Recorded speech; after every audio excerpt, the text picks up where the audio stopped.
Switched on Asia, brought to you by AXA, delivering confidence. This is Switched on Asia. The word unprecedented is perhaps the most used of the past 18 months. The COVID-19 pandemic has changed the way we operate both at home and at the office. Video calls right now are very commonplace. Your children are perhaps experts at Zoom, and doctors are just a video call away. Now, with the arrival of vaccines, vaccine passports, and travel bubbles, is 2022 finally the year when we can go on holiday or be reunited with our families? Has the past 18 months changed the way we operate forever, or will we revert to business as usual? In this episode of Switched on Asia, we're heading to the future. What will the world look like in 2022? This is Switched on Asia. Joining me today is Cathy Feliciano Chon, a board member of the Global Wellness Summit and managing director of international marketing firm Catch On Fin Partners. Gaston Carrion, managing director of strategy and consulting and Asia Pacific talent and organization lead for Accenture. Allison Heiliczer, counselor and head of corporate psychology at OT&P, one of Hong Kong's largest and best-known healthcare providers.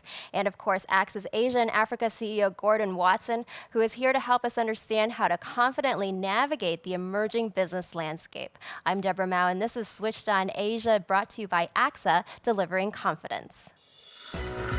This is Switched on Asia. Gordon, it's great to have you back in the studio. I'm looking forward to picking your brain about what's in store for us in 2022. So none of us have a crystal ball, of course, but before we prognosticate into the future, perhaps we should take a look at the past 18 months. It's been a really tough time for a lot of people, a testing time to say the least. Did you have any epiphanies yourself or any insights? Well, first of all, I agree it was very difficult. I didn't have any epiphanies, but I really improved my patience. I'm quite an impatient person, and I learned to, stay calm, live in the present, which was difficult initially because you always want to do things. But I didn't find that it really got in the way of making progress. And the two things I found that were really came to the fore. One was communication. True, we communicate differently through, whether it's Zoom or Teams or whatever, but we continued to communicate and over-communicate. And, as a result, when we did our kind of pulse surveys, we found out the team actually became closer together than it was in the past. The other area was creativity. When you have a scarcity of certain things, you become more creative. And my favorite story was one of the guys I know, this guy Derek. He has a son, and he's quite naughty like me.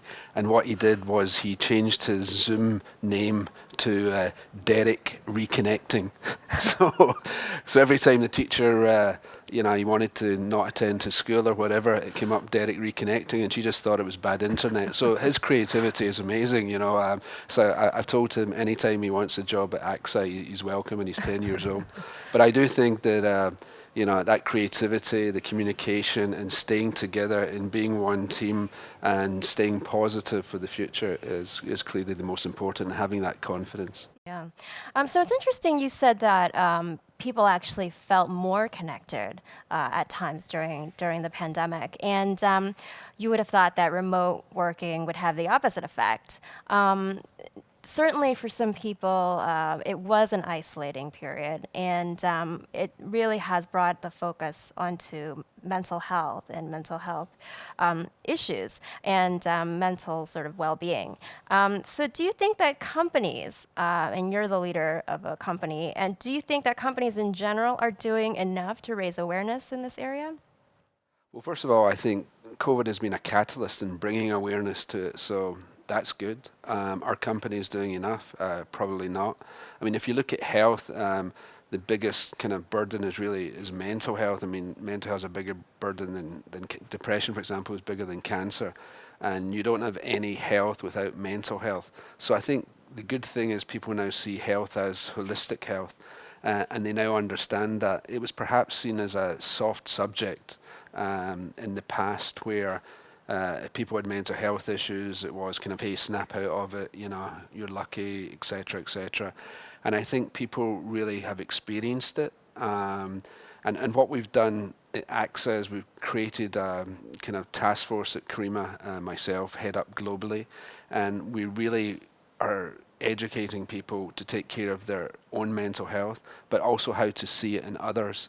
And the tone always has to start from the top, because there is a stigma associated with mental health, because some people don't feel it's a real illness, and of course it is, and it can be treated. So it's very important to have that safe space that people with those issues feel comfortable they can talk about them, and also know that the leader of the company knows this is for real. And I think there are many forums, and you know, I'm involved in quite a few of them with other CEOs and other companies who are really doing some great things. But COVID has been a catalyst in this, and I think we can do a lot more than we're doing at the moment. So the answer to your question is no, not enough, but we're starting, and the awareness, but how to, you know, people still don't know how to deal with that. And it's not an easy thing. And do you have mental health as a separate topic? Because if you make it a separate topic, it could even stigmatize it more. So therefore, you know, that would be something regularly you'd have in your meetings. How's the mental health of everyone today? So I was in a forum recently, and the gentleman who had it, you know, asked all of us for the first, it was an hour and a half meeting. In the first half hour, he just said, "Hey, how you doing, Gordon? You know, how you doing, Jane? How you doing?" And I thought, well, this is a bit of a waste of time because I'm a bit impatient. But it really connected us, and it really, we know that Jane's, you know, a bit down today. You know, Gordon's not feeling so good, or what. It was actually really interesting. So we need to be able to do that in an effective way, and there's many ways we can do that, and there's so much kind of evidence-based research in what works and what doesn't, and particularly for vulnerable groups as well. You know, from, you know, young kids, from, you know, mothers, etc., who have different circumstances sometimes. So I think, you know, that special knowledge, you know, we need to understand that and take the appropriate action. I love when you said there's no health without mental health. It's such a fundamental piece of it. And that's not me saying that. That's the World Health Organization saying that, and they said that a long time ago. So that's good. Yeah. Wow. So let's talk about smart working, which is something that AXA has named its method of working as smart working. So is this like some principles or a protocol, or how would you describe it? Yeah, it's everyone is different. You know, everyone has different circumstances, and who really works from 9 to 5 at the moment, especially if you're in an international job, you have different hours. So this flexibility allows, you know, I mentioned mothers, for example, so they may want to work, you know, from home on certain days when their kids are not at kindergarten or whatever. So we allow that, and the target roughly is, you know, 2.5 to 3 days in the office and 2 days at home. But some people will do much more at home, some people do much more at the office, and it's really up to your choice, you know, and what suits you. Of course, the leader of the team leader needs to be involved in that to make sure the company performs. But it gives a lot more flexibility, and I think it's people, when they look for a career now, everyone has different, you know, things going on in their life, and as long as we focus on the outcomes of the business, it doesn't mean that you have to be there at 9 to 5. And we mentioned the word stigma before, and that actually has happened a lot, you know, with people. If you're not in the office, you're not working, which of course is not true, because I think many of us who work in Zoom and Teams, you tend to work harder, and sometimes you're more efficient. So I think that smart working, the principles of smart working, really allow us to do that. And the other thing, we have open plan offices to communicate, but at the same time, you know, some people are introverts and extroverts, and we need to make sure we have the rooms and the space that people can really think, because sometimes you just have to be alone as well. So, you know, the hustle and bustle of the office is a good thing, but also you need time, and maybe you have to take that time at home, but you need quiet spaces in the office too. So I think the design of the office is also very important. This is Switched on Asia. Staying focused is key, and with this in mind, we asked the wider AXA teams what elements of the past year they would like to switch off and what they're looking forward to switching on. What are you looking forward to switching on? I would like to switch on resuming all the social gatherings with friends and relatives. less relying on social media such as WhatsApp and Facebook. I want to go out for lunch with my colleagues more often. Bringing my team out, travel together, spend time together, and tell them that I think they've done a great job being resilient during COVID-19 situation. One of the habits that I picked up during the pandemic was listening to audiobooks. As a book lover and an avid reader, it really wasn't my thing before, but it turned out to be a good experience. And what will you switch off once we're back to normal? What I don't want to do is to wear the mask all the time whenever I go out. Right, buddy? I would also look forward to switch off doing less online shopping as a pastime and habit, and only doing this as and when necessary. Being procrastinating in waking up early in the morning.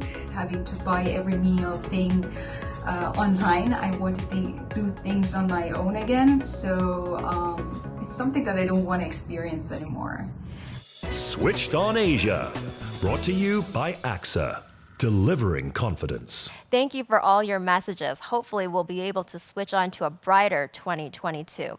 Now, many of you mentioned the desire to travel again. It is the hot topic. When will it happen, and where will we be able to go? Now, earlier, I caught up with Cathy Feliciano Chon, Managing Director of international marketing company Catch On Fin Partners, and a board member of the Global Wellness Summit, to get her insights. Switched on Asia, brought to you by AXA, delivering confidence.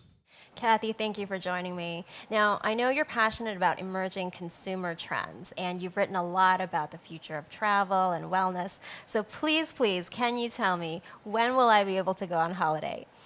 Well, I know of many people who are actually planning their summer holidays now, and I really think it comes down to your appetite for risks, and the destinations that you're considering, as well as the type of holiday you want to have.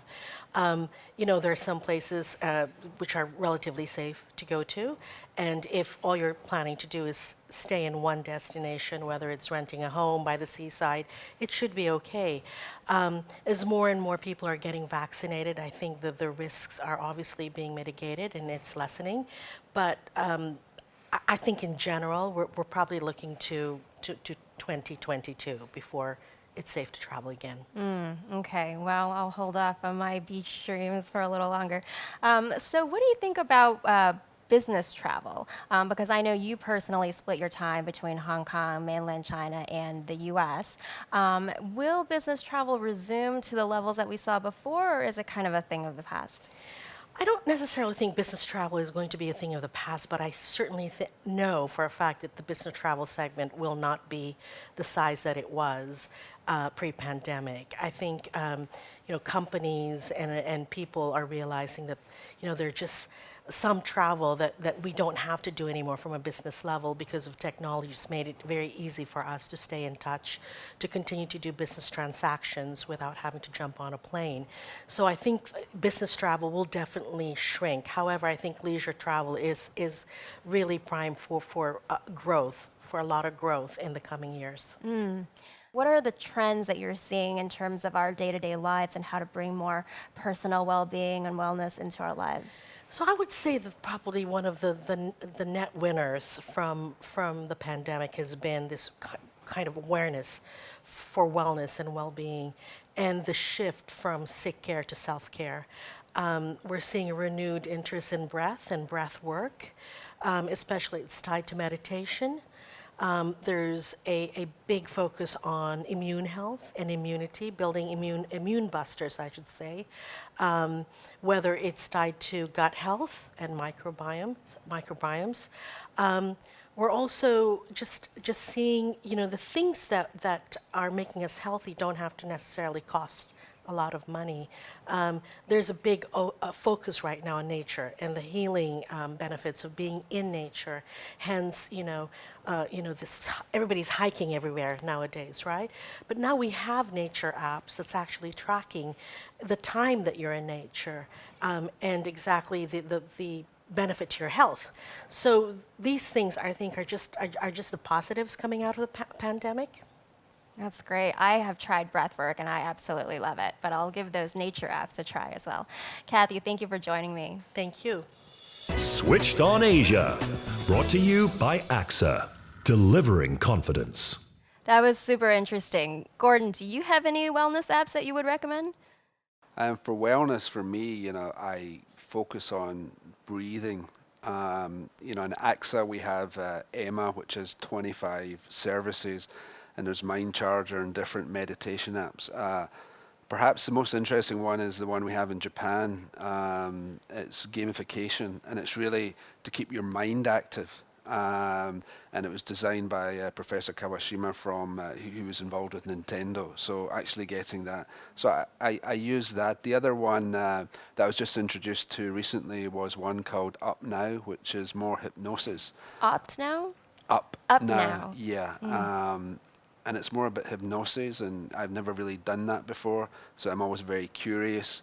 So I'm just at the embryonic stages of that, but it was very interesting, and my first couple of experiences with it were very good. I didn't hypnotize myself, but it really relaxed me, and a lot of it was about breathing. And I've used those breathing techniques, the military use them in the US, etc., and they always calm you down and clear your head when you're stressful. So that's what I use, Debra. Yeah, I've been trying to get into hypnosis as well, so Really? I'm super interested in that. Yeah, I'll show you later. Okay.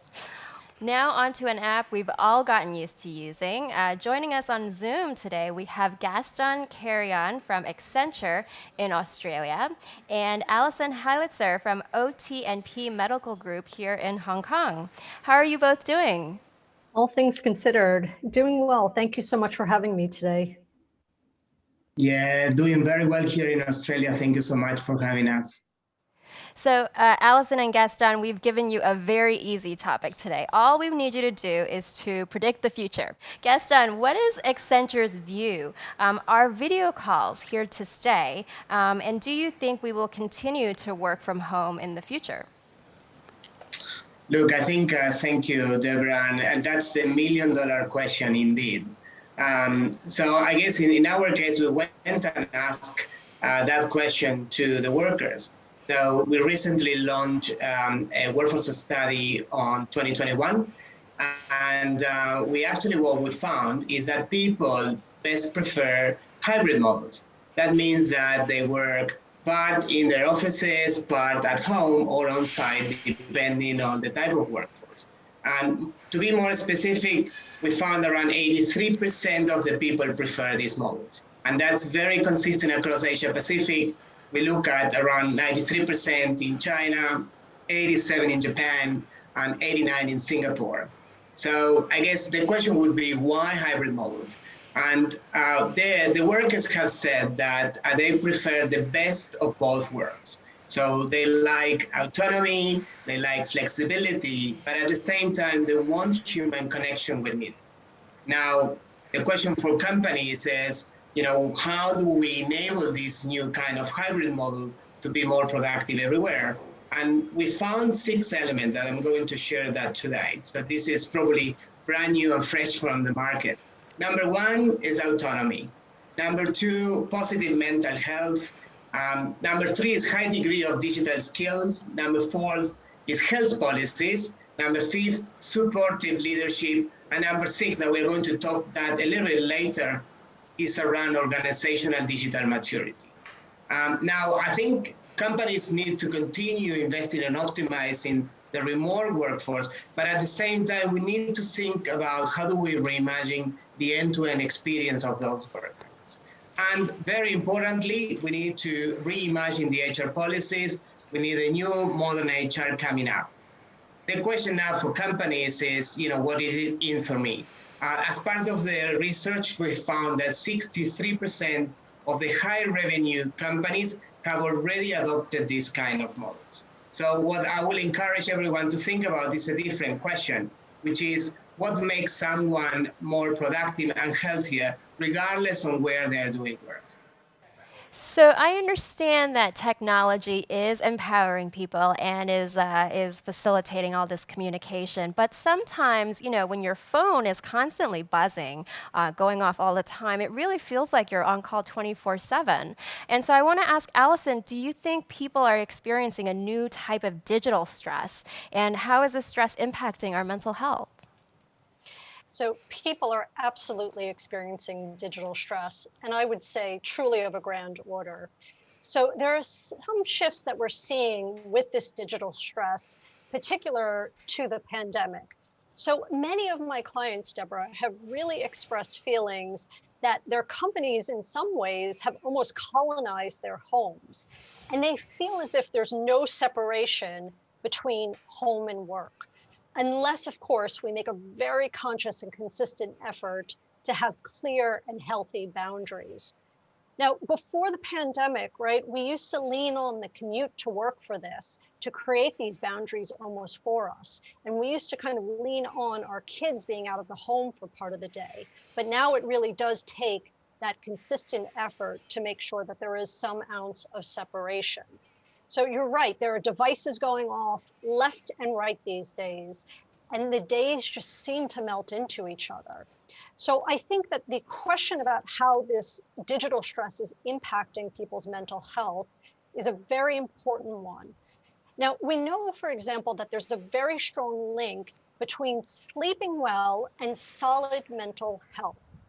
And because of the extra burdens of the digital stress, people are simply not sleeping as well. And a lot of people are also not taking the time to be able to eat well. So if we look at the devices, right, all this excess blue light that's being combined with just the pressures that are mounting throughout the day from our companies, the stress we are facing financially with our kids being homeschooled, with healthcare, with different concerns about illnesses and our family members in the world, that we're sleeping less. And also when we're sleeping, we tend to be sleeping in a way that the quality is being disturbed.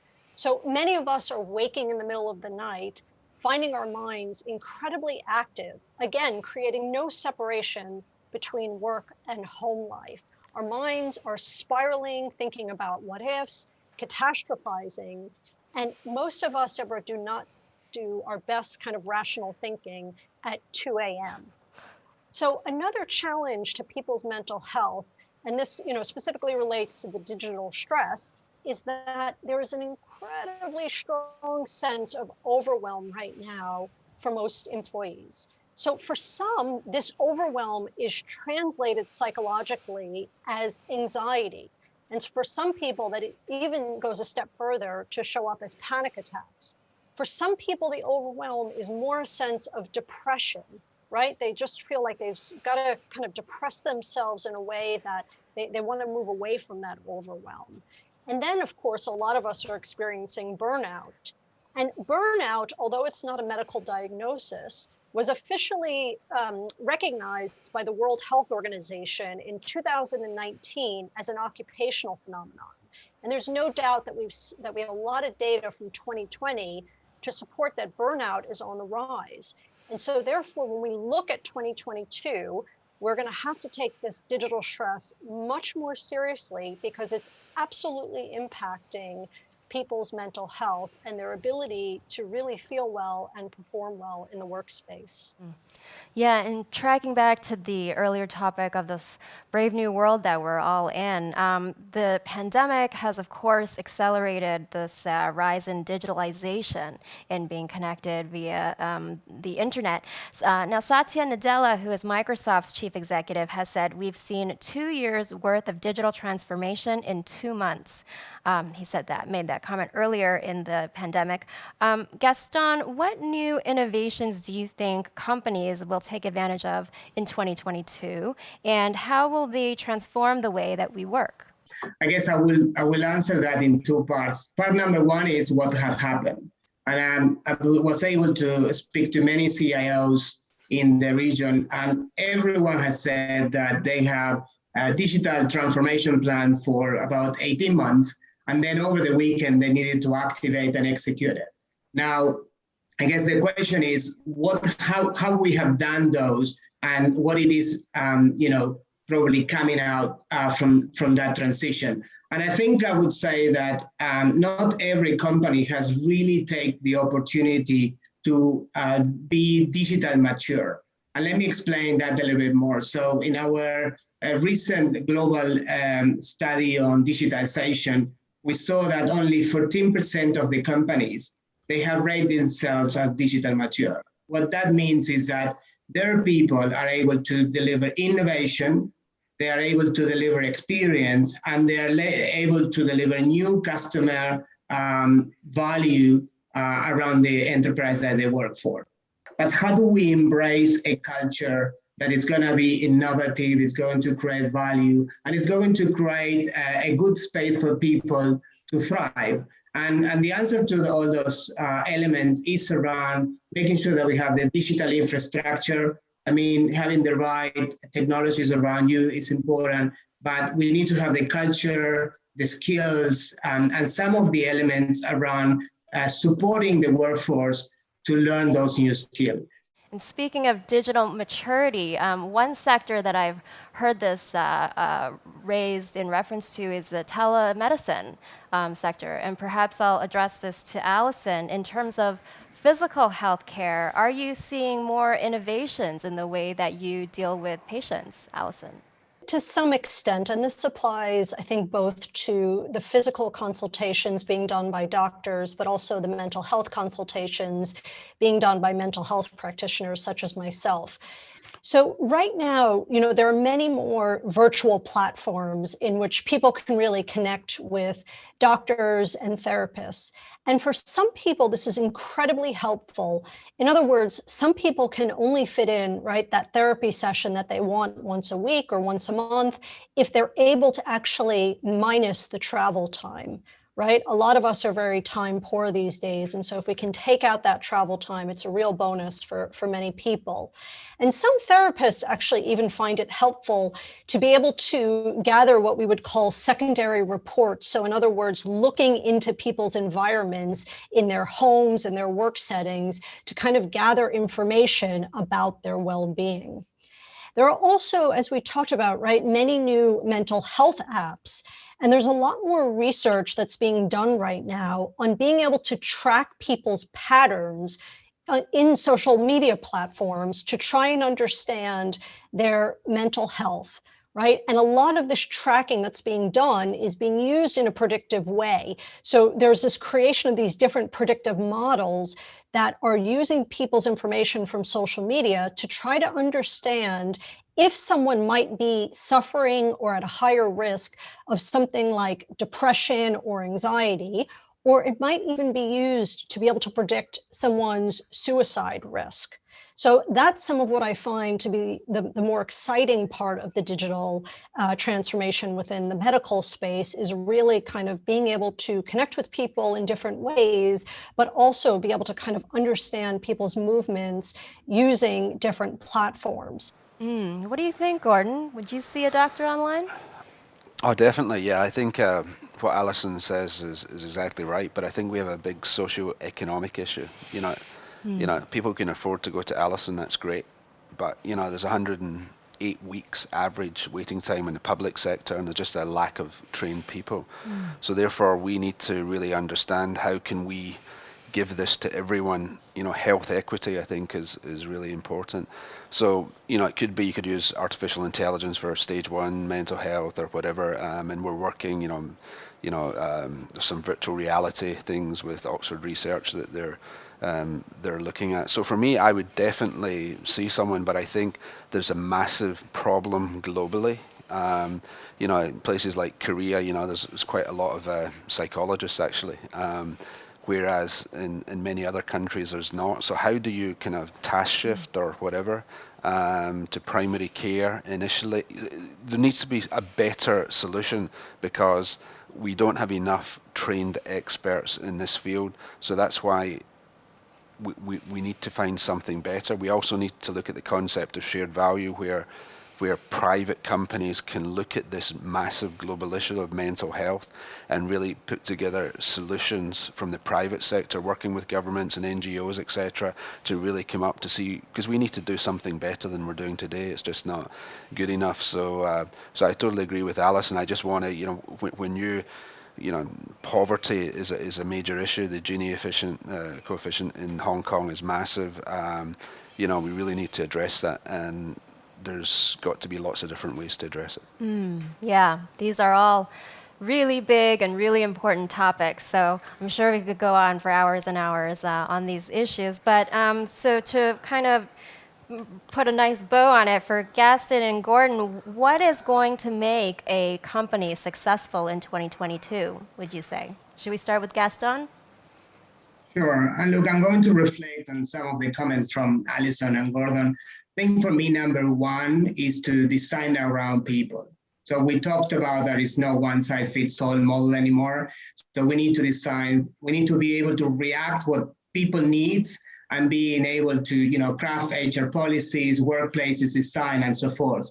So I think we really need to look at the psychological and physical safety as an element of trust for the workforce. I make a number two, if that's okay. I will reflect on Gordon's comment, and I guess lead with humanity.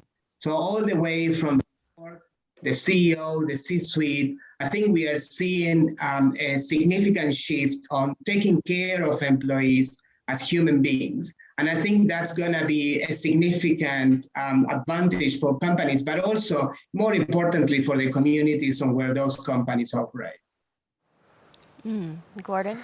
Well, I think Gaston's a genius, and he just summed it up brilliantly. But I think, I think lead with humanity is great. We have so many tools today in how we can manage a business, but we do need to lead with humanity. We need to be very clear on the expectations and what success looks like, but be very flexible with our people and how we reach those goals. So I think it's a conversation. There's always going to be change, and with this new agile working, I think there are many opportunities to improve the quality of life for our employees and also for our customers. Thank you all for joining, and really appreciate your insights, and let's all keep our fingers crossed for 2022. Switched on Asia, brought to you by AXA, delivering confidence. Thank you for listening to Switched on Asia, brought to you by AXA, delivering confidence. Now, make sure to hit the subscribe or follow button to make sure you never miss an episode. And if you haven't heard our previous episode with Liverpool Football Club, then head back to the channel to find out why teamwork is important. If you're listening on Apple Podcasts, then please leave us a review and a 5-star rating. It really helps people find us. And we'd love to hear from you as well, so please do send us your voice and video messages to Hong Kong +852 9121 4084. I'm Debra Mao, and again, this is Switched on Asia, brought to you by AXA, delivering confidence. Thank you for listening to Switched on Asia, brought to you by AXA, delivering confidence.